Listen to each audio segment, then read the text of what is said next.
What did your teacher do that made you call them the worst teacher ever? It wasn't a teacher, but the school librarian I'd bump heads against on what I was and wasn't allowed to read.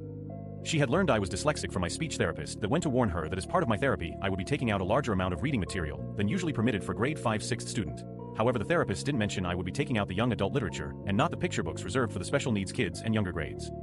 She was so stubborn on not letting me sign out the books even the grade 12s were struggling with in English. I would sit in the library during recess and an hour after school, just to read through the entire young adult section on my own.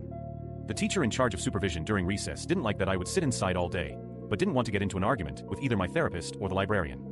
The only books I ever got a poor score on when the school introduced mandatory reading quizzes to gauge what reading level you could check out was Black Beauty and Anne of Green Gables.